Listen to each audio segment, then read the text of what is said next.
और आके उसने कहा कि बाहर कुछ दहशतगर्द आ गए और उसने फौरी तौर पर दरवाजा अंदर से लॉक कर लिया और 5 मिनट के बाद वो दहशतगर्द दरवाजे पे पहुंच गया। उसने क्रैकर मारे, उसने फायरिंगें की। हमने एक कबर्ड थी उसको दीवार के साथ लगा दिया, उसके अंदर से फायर लग लग के अंदर आ रहे थे। हम सब एक वॉशरूम के अंदर 3 घंटे बैठे रहे हैं।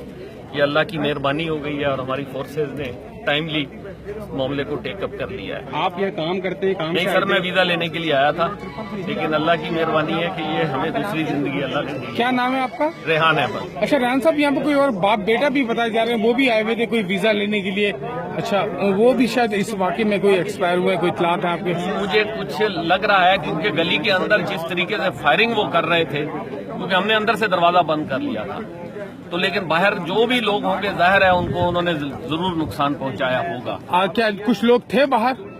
लोग थे दरवाजे पे गोलियां आर पार बताइए। और लॉक अब खुल ही नहीं रहा है, हम तो दूसरे दरवाजे से इसके अंदर भी गोलियां लगी हुई है, बाकायदा बहुत फायर हुए गेट के ऊपर, मेन डोर के ऊपर। लोग भी टूट गया, लोग भी तोड़ दिया फायर मार के, दरवाजा खुला नहीं है। और क्रैकर भी सुबह कितने बजे आप यहाँ आए थे? हम 9 बजे इधर पहुंचे, 9:10 पे इधर हमला स्टार्ट हुआ है।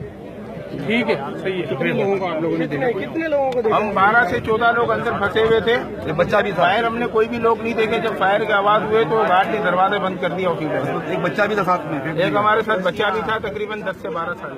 ठीक है जी।